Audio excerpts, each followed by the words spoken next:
Hello friends, welcome back on my YouTube channel. This is Aryan sir.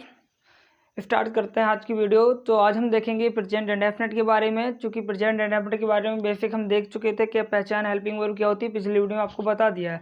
But इस video में भी पहचान देखेंगे, हेल्पिंग वर्ब भी देखेंगे।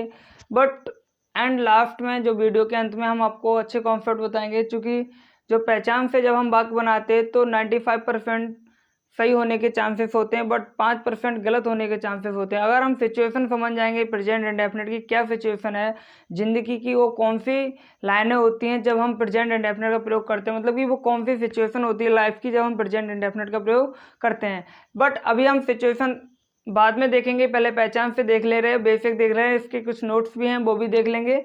उसके बाद हम आपको प्रेजेंट इंडेफिनिट के एग्जाम्पल के थ्रू आपको बताने की कोशिश करेंगे। तो देखिएगा, तो प्रेजेंट इंडेफिनिट को हम सिंपल प्रेजेंट भी कहते हैं। और इसकी पहचान जो है तो वो लिखी है कि जिन वाक्यों की क्रियाओं के अंत में ता है, ती है, ते हैं आदि शब्द लिखे हों तब हम सिंपल प्रेजेंट या प्रेजेंट इंडेफिनिट का प्रयोग करते हैं। मतलब सिंपल प्रेजेंट का हो या प्रेजेंट इंडेफिनिट का हो, इसका मतलब एक जैसा होता है।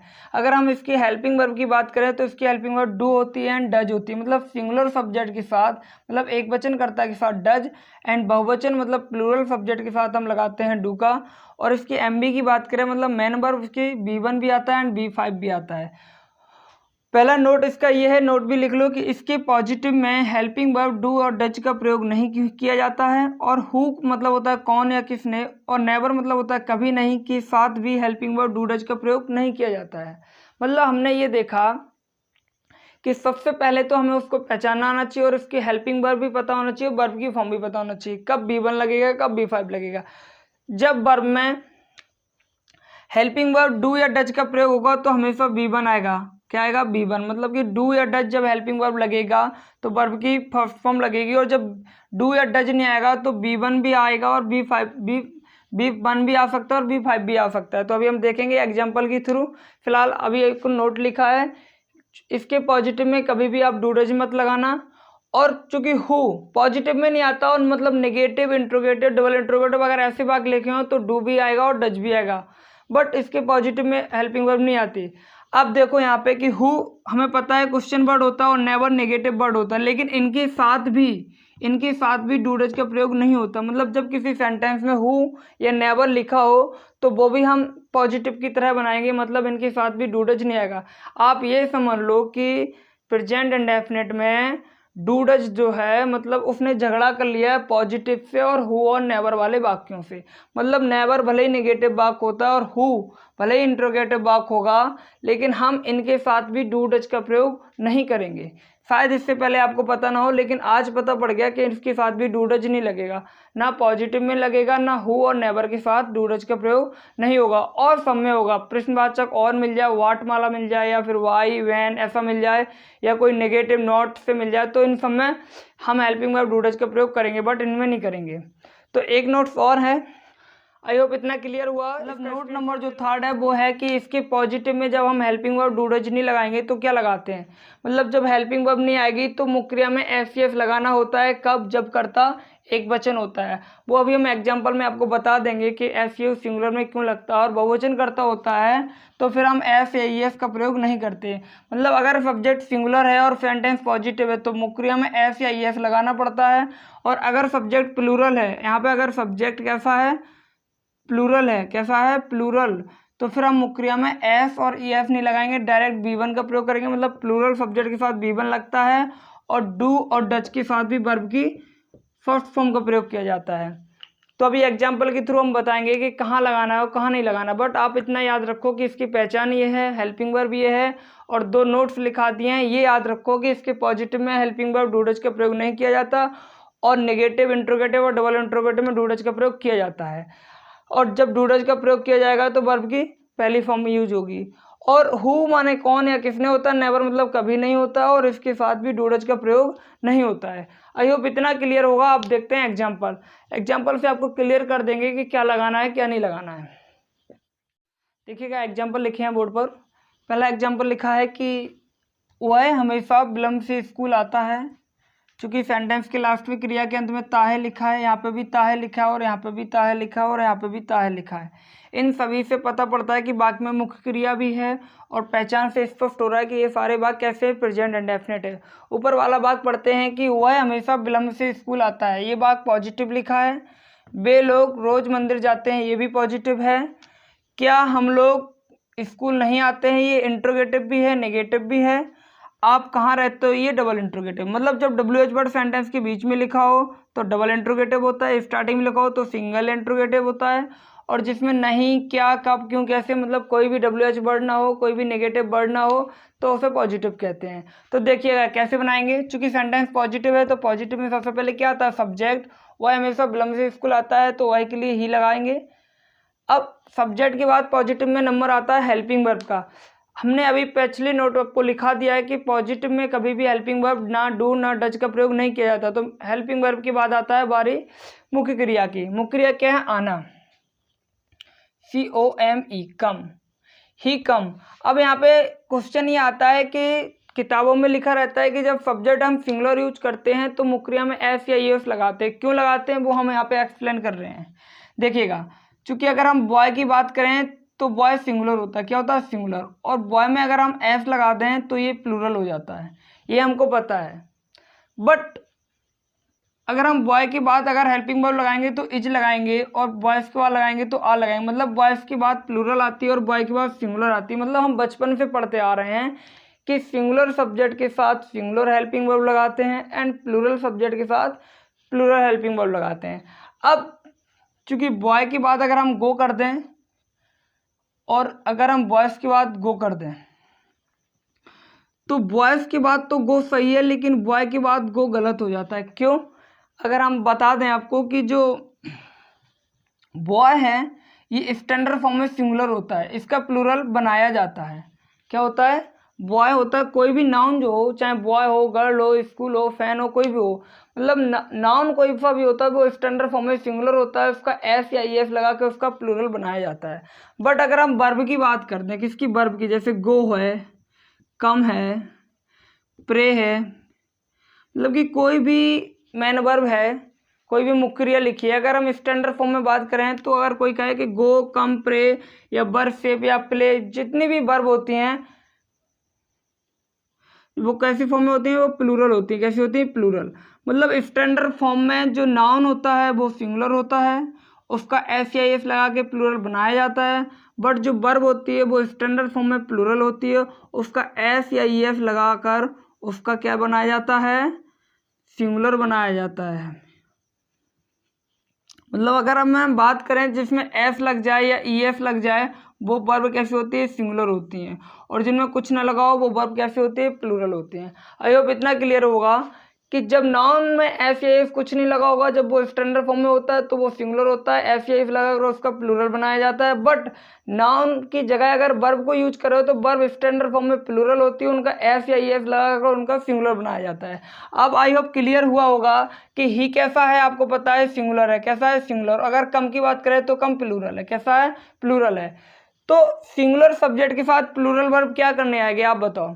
सिंगुलर सब्जेक्ट है और वर्ब प्लूरल है, ये तो मतलब कोई कॉम्बिनेशन ही नहीं हो रहा ना। तो वर्ब को क्या करना पड़ता है, सिंगुलर बनाना पड़ता है। तो इसमें एस या एस लगा दो।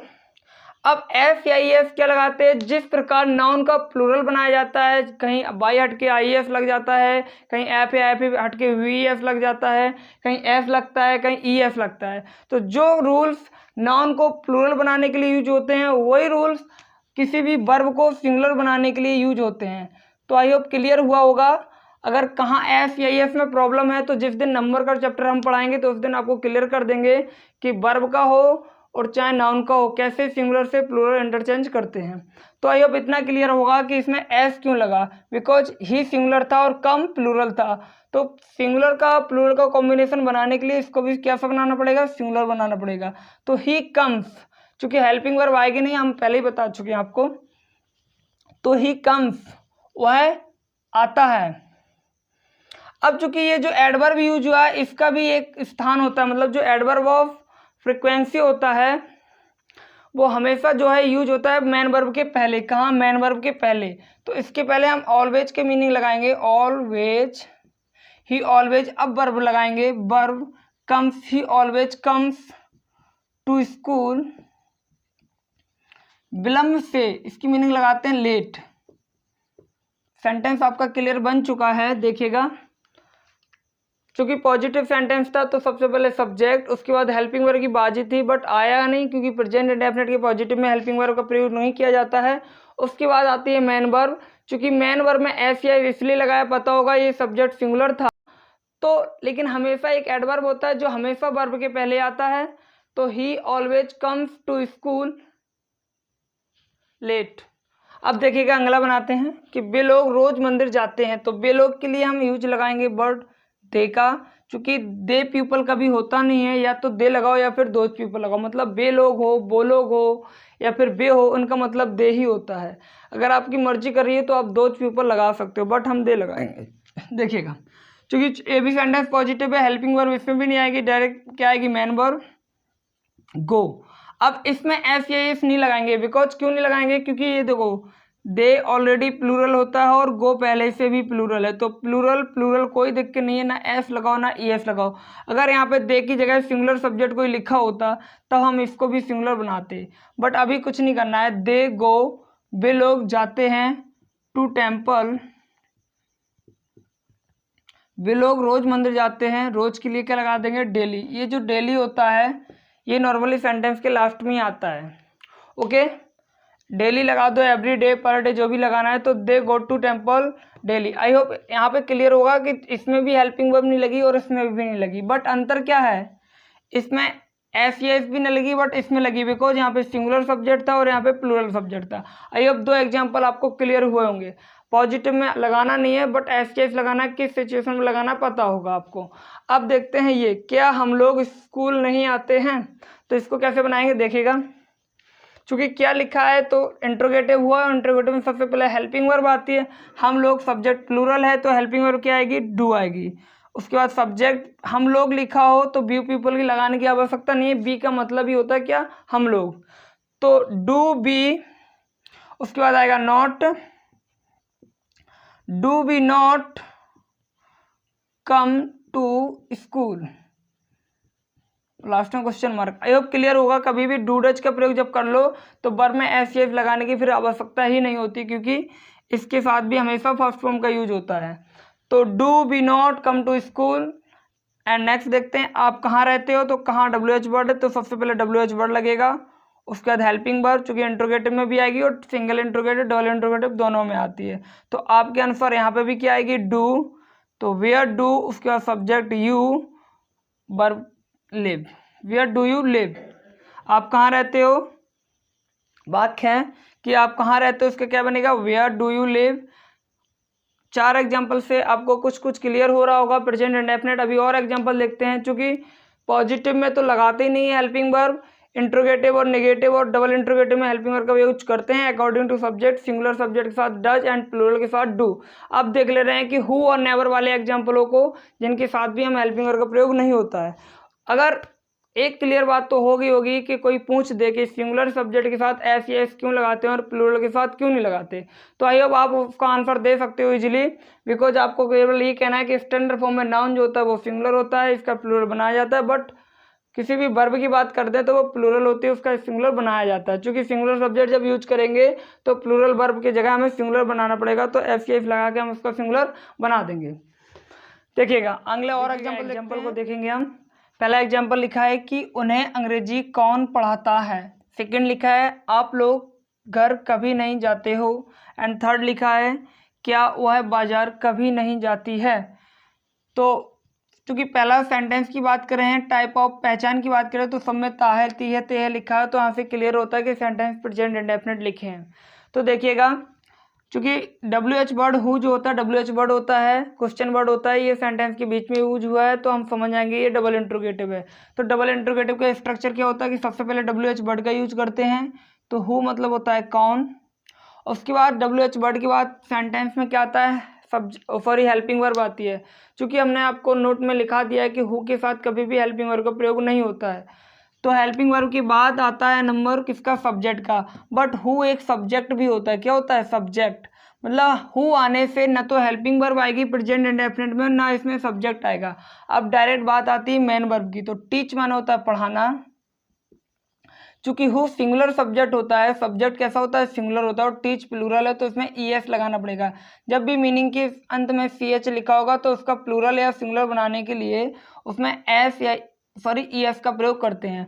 तो हु टीच से कौन पढ़ाता है, उन्हें चूंकि दे का ऑब्जेक्टिव केस यूज होगा, चूंकि वर्ब के बाद जब भी केस लगेगा तो कौन सा केस लगेगा, ऑब्जेक्टिव केस लगेगा। अभी प्रोनाउन टेबल से शायद आपको मिस्टेक हो जाए, बट हम टेंस जैसे ही खत्म करेंगे प्रोनाउन टेबल को बहुत अच्छे से समझाने की कोशिश करेंगे। देखिएगा, हु टीच देम इंग्लिश, और लास्ट में question mark. But question mark लगेगा, लेकिन ये सेंटेंस पॉजिटिव की तरह बनेगा। इसमें भी डू डज का प्रयोग हमने नहीं किया और ना ही होगा। और इसमें सब्जेक्ट, चूंकि आप सोच रहे होगे कि उन्हें एक सब्जेक्ट होता है, दे क्यों नहीं बनाया, क्योंकि वर्ब के बाद जब भी केस रखेंगे तो कभी भी नॉमिनेटिव केस का यूज नहीं होता, हमेशा ऑब्जेक्टिव केस लगता है वर्ब के बाद। तो हु चूंकि सब्जेक्ट होता है और यहीं पे पढ़ाने का काम भी सब्जेक्ट ही कर रहा है, तो जो काम करता है उसी को सब्जेक्ट करते हैं। तो इसमें सब्जेक्ट क्या है, यहाँ पे कौन सब्जेक्ट है, जिसको लिए मीनिंग हमने हु लगाया। और चूंकि सिंगुलर सब्जेक्ट होता है तो एस या एस भी लगाया, और डूडज नहीं लगता, बिकॉज हु के साथ कभी भी डूडज का प्रयोग नहीं होता। तो हु टीच देम इंग्लिश, या फिर ऐसा भी बना सकते हो, तो who teach English to them. अब इसको देख लेते हैं, चूंकि ये भी सेंटेंस लिखा है तो आप लोग के लिए हम सबसे पहले यू लगाएंगे, उसके बाद हेल्पिंग वर्ब की बाजी आती है, बट इसमें नहीं आएगा क्योंकि कभी नहीं के साथ, कभी नहीं की मीनिंग क्या होती है, नेवर, और नेवर के साथ कभी भी हम हेल्पिंग वर्ब डू डज का प्रयोग नहीं करते। और इस नेवर हो या ऑलवेज हो, हम अभी सारे एडवर्ब लिखा देंगे, जैसे कि होता है सेल्डम, ऑलवेज, ऑफन, नेवर।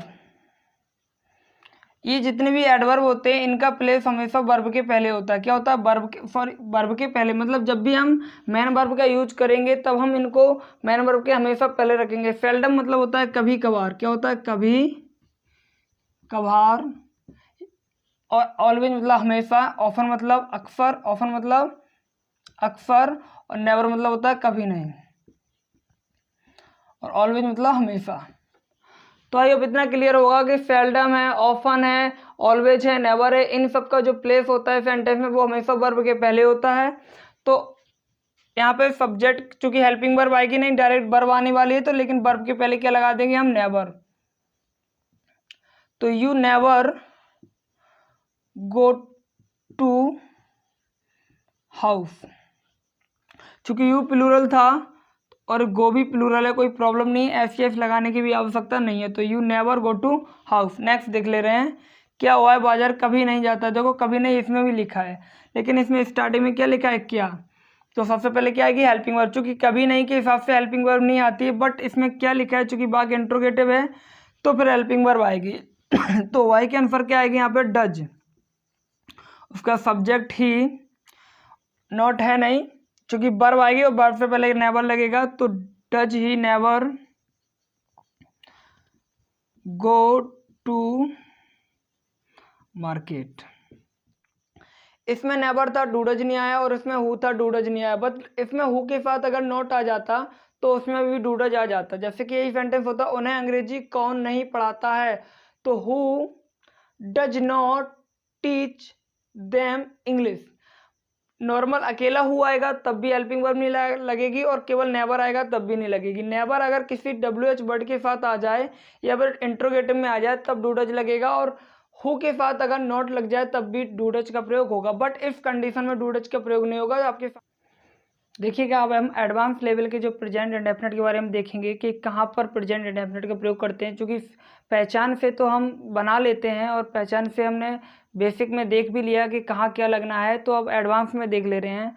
तो पहला पॉइंट है कि आपका कि टू एक्सप्रेस परमानेंट एक्शन, मतलब परमानेंट एक्शन क्या होती है उनको व्यक्त करने के लिए हम प्रेजेंट इंडेफिनिट का प्रयोग करते हैं। जैसे कि परमानेंट एक्शन में लिखा है कोई सेंटेंस, जैसे आई लिव इन पटना, मैं पटना में रहता हूँ, या फिर आई कम फ्रॉम पटना, मैं पटना से आता हूँ, या फिर मतलब परमानेंट एक्शन जो तुम रोज करते हो या फिर तुम जो परमानेंटली जो काम कर रहे हो उसको बताने के लिए हम प्रेजेंट इंडेफिनिट का प्रयोग करते हैं। एंड नेक्स्ट पॉइंट है आपका टू एक्सप्रेस रूटीन एक्शन, मतलब जो आप रूटीन करते हो, मतलब जो आप डेली रूटीन में व्यक्त करते हो, आज भी करते हो, कल भी करोगे और परसों भी करते हो, मतलब जो आपकी हैबिट सी हो गई है। जैसे मैं 5 बजे उठता हूँ, उसके बाद ब्रश करता हूँ, उसके बाद स्कूल जाता हूँ, मैं 1 घंटा रोज़ अंग्रेजी पढ़ता हूँ, ये करता हूँ, वो करता हूँ, मतलब जो आप रूटीन में है, आपके डेली रूटीन में जो आप रोज़ करते हो, उसको बताने के लिए भी हम प्रेजेंट इंडेफिनिट का प्रयोग करते हैं। जैसे कि लिखा है I get up at 5 o'clock या एट 5 AM।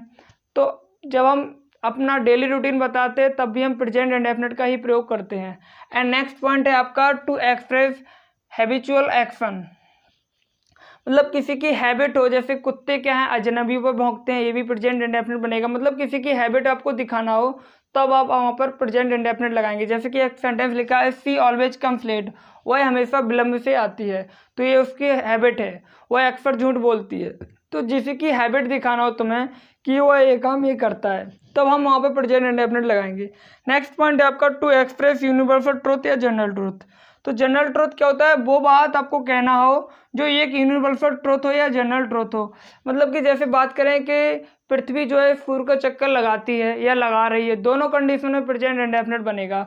सूर्य पूर्व से निकलता है या सूर्य पूर्व में निकल रहा है, दोनों कंडीशन में प्रेजेंट इंडेफिनिट बनेगा। चूंकि सूर्य पूर्व में निकल रहा है से आप प्रेजेंट कंटिन्यूअस मत बना देना, बस हम आपको यही बता रहे हैं कि जब आपको ऐसी बात लिखना हो, यूनिवर्सल ट्रूथ हो या जनरल ट्रूथ हो, उसको केवल प्रेजेंट इंडेफिनिट बनाया जा सकता है।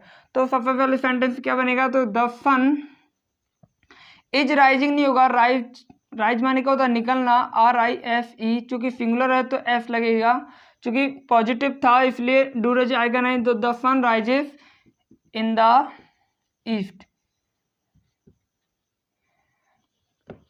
आई होप क्लियर हुआ होगा कि भले ही रहा है, रही है, रहे लिखा हो, लेकिन हम बनाएंगे क्या प्रेजेंट इंडेफिनिट। क्यों? क्योंकि सूर्य पूर्व में निकल रहा है, निकल रहा है क्या कल नहीं निकलेगा, क्या परसों नहीं निकलेगा, क्या वो तो हमेशा ही निकलेगा ना, ये तो ट्रुथ है ना। जब यूनिवर्सल ट्रुथ लिखा हो सेंटेंस, तो सेंटेंस भले ही कंटिन्यूअस में लिखा हो, हम बनाएंगे किसमें, प्रेजेंट इंडेफिनिट में। तो the sun rises in the east, अगर आप इज राइजिंग लगा रहे हो तो सेंटेंस फिर गलत हो जाता है। एंड नेक्स्ट सेंटेंस लिखा है, सॉरी पॉइंट है कि to express fixed programme in near future, मतलब कि भविष्य काल के निकट फ्यूचर में कोई आपको प्लान कर रखा और वो आपको काम करना है, तब भी हम फ्यूचर इंडेफिनिट का प्रयोग ना करके हम किसका प्रयोग करते हैं, प्रेजेंट इंडेफिनिट का। जैसे लिखा है कि वायुयान 10 बजे उड़ेगी, भले ही गागी के लिखा है लेकिन हम इसमें प्रेजेंट इंडेफिनिट बनाएंगे। इसमें ही नहीं, हम आपको हजारों एग्जाम्पल दे सकते हैं। जैसे कि आपको कहना है कि भारत के प्रधानमंत्री अगले रविवार को या अगले सोमवार को अमेरिका जाएंगे या दिल्ली जाएंगे या रिसेंटली में अभी बांग्लादेश जा रहे हैं, तो अगर हम कल कहते कि भारत के प्रधानमंत्री बांग्लादेश जाएंगे, तो भले ही काम फ्यूचर में हो रहा हो, लेकिन फ्यूचर अगर निकट फ्यूचर में हो रहा है और एक एक्यूरेट डेट के साथ हो रहा है, तब हम वहाँ पर फ्यूचर इंडेफिनिट न लगा के प्रेजेंट इंडेफिनिट का प्रयोग करते हैं। तब अब हम बात करें कि फ्यूचर क्यों नहीं बनाते, क्योंकि फ्यूचर का मतलब होता है अनिश्चित काल, मतलब फ्यूचर का मतलब होता है कि कोई जानते ही नहीं ना फ्यूचर के बारे में।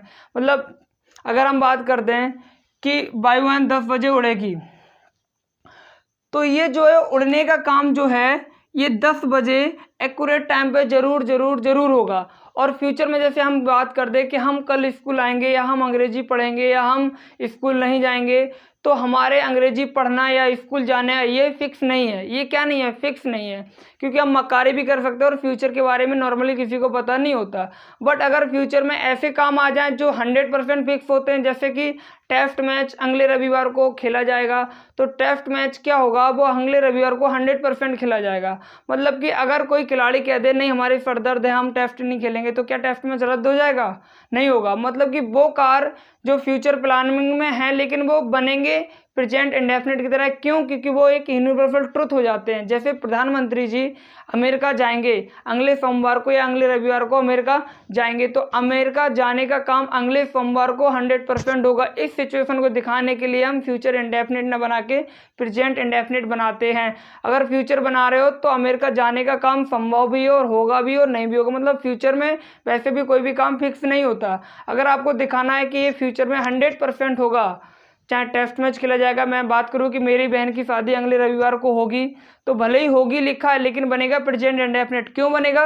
क्योंकि अगले रविवार को शादी जरूर जरूर जरूर होगी, मतलब कि एक्शन फिक्स है, मतलब कि कुल मिला के to express fix programme in near future, मतलब निकट फ्यूचर काल में अगर कोई काम फिक्स है कि ये काम 100% होगा तो उसको एक्सप्रेस करने के लिए हम फ्यूचर इंडेफिनिट ना बना के प्रेजेंट इंडेफिनिट का प्रयोग करते हैं। तो देखिएगा, बनाते हैं इस वाक्य को कि द प्लेन उड़ेगी takes off at 10 o'clock। 10 o'clock कर दो या फिर AM PM कर दो, जितने भी बजे उड़ाना है। तो आई होप क्लियर हुआ होगा कि फ्यूचर में भले ही पहचान लगी है, भले ही कंटिन्यूअस की पहचान लगी है, बट बनेगा नहीं कंटिन्यूअस, बनेगा नहीं फ्यूचर बिल्कुल नहीं लगेगा। और इसमें इजारे के साथ बिफोर भी नहीं लगेगा। क्यों नहीं लगेगा? क्योंकि ये जाना ट्रुथ है, और ये भी जब ट्रुथ ही हो जाता है कि बाई 1 10 बजे 100% उड़ेगा, ये एक यूनिवर्सल ट्रुथ हो जाता है। भारत के प्रधानमंत्री जो हैं अमेरिका जाएंगे, ये भी एक ट्रुथ है। अगर न्यूज़ पे आ गए कि भारत के प्रधानमंत्री जी अमेरिका जाएंगे तो वो भी ट्रुथ हो जाता है। तब भी वहाँ पर हम प्रेजेंट इंडेफिनिट का ही प्रयोग करते हैं। भले ही नियर फ्यूचर में कोई काम होगा लेकिन वो काम 100% होगा। जैसे अगले रविवार को टेस्ट मैच खेला जाएगा, तो टेस्ट मैच खेलने का काम जरूर जरूर होगा, तो फिर प्रेजेंट इंडेफिनिट बनेगा। आई होप इतना क्लियर हुआ होगा कि फ्यूचर में जब पहचान लगी हो तब किस कंडीशन में प्रेजेंट इंडेफिनिट बनाते हैं, या फिर प्रेजेंट कंटिन्यूअस की पहचान लगी होगी तब प्रेजेंट इंडेफिनिट किस प्रकार बनाते हैं। कुल मिला के यूनिवर्सल ट्रुथ लिखा होगा तब भी बनाएंगे, और फिर ऐसी कंडीशन हो या फिर ऐसी बात कर दें कि एक और एग्जांपल देख रहे हैं इसके फ्यूचर वाले। देखिएगा, 2 एग्जांपल लिखे हैं आपके बोर्ड पर। पहला लिखा है कि भारत के प्रधानमंत्री अगले रविवार को दिल्ली जाएंगे, भले ही गागी के लिखा है। और सेकंड लिखा है कि मेरी बहन अगले सोमवार को शादी करेगी, भले ही गागी के लिखा है। दोनों कंडीशन में फ्यूचर इंडेफिनिट की पहचान लगी है, बट बनेगा प्रेजेंट इंडेफिनिट। क्यों बनेगा? कारण देखो, अगर हम फ्यूचर बना रहे हैं इसको या इसको, तो उसका मतलब ही होगा कि प्रधानमंत्री जी अगले रविवार को दिल्ली जा भी सकते हो और नहीं भी जा सकते, मतलब जाने का काम भी हो सकता है और नहीं भी हो सकता है। मेरी बहन अगले सोमवार को शादी कर भी सकती है और नहीं भी कर सकती, मतलब फ्यूचर के बारे में वैसे भी किसी को पता नहीं होता, और बिल सेल हमेशा फ्यूचर बताता है। और फ्यूचर में कोई काम होगा या नहीं होगा इसकी कोई श्योरिटी नहीं होती। लेकिन अगर कोई फ्यूचर में काम निकट है और फिक्स है, एक डेट के साथ होना है, तो वो जरूर जरूर होता है। जैसे टेस्ट मैच अगले रविवार को होगा तो वो 100% होगा, किसी का बस नहीं चलेगा। मतलब कोई आम इंसान कह दे नहीं हम मैच नहीं देखेंगे तो क्या मैच रद्द हो जाएगा, या कोई खिलाड़ी भी कह दे तब भी मैच रद्द नहीं होता। नॉर्मली प्राकृतिक कोई बड़ी घटना ना आए, उसको छोड़ करके किसी इंसान की ना चले, तब हम वहाँ पर प्रेजेंट इंडेफिनिट का प्रयोग करते हैं। जब फ्यूचर में कोई काम हो और निकट फ्यूचर में हो और एक फिक्स टाइम दिया हो, डेफिनेट टाइम दिया हो। जैसे कि बात करें कि मेरी बहन अगले सोमवार को शादी करेगी, तो अगले सोमवार को मेरी बहन शादी क्या ना 100% करेगी। क्या करेगी? 100%। भारत के प्रधानमंत्री अगले रविवार को दिल्ली जाएंगे, मतलब दिल्ली जाने का काम अगले रविवार को 100% होगा, मतलब 100% श्योरिटी है कि ये काम नियर फ्यूचर में जरूर जरूर जरूर होंगे। तब हम वहाँ पर इस कंडीशन को करने के लिए प्रेजेंट इंडेफिनिट का प्रयोग करते हैं। तो देखो कैसे बनाते हैं वाक्यों को। देखो, मेरी बहन अगर बिल से लगा रहे हो तो उसका मतलब ये होगा कि शादी करेगी या नहीं करेगी, ये कोई श्योरिटी नहीं होती।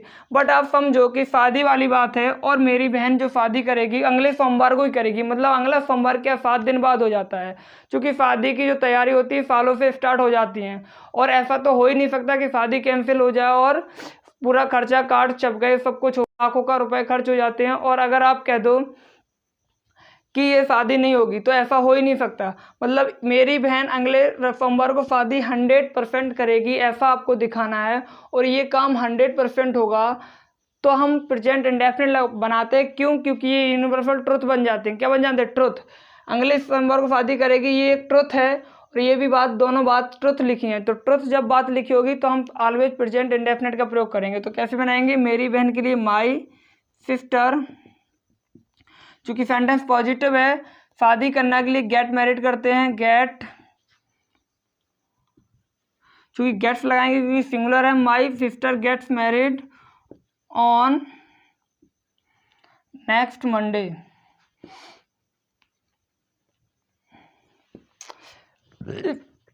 इसको भी बना ले रहे हैं। भारत के प्रधानमंत्री, तो द प्राइम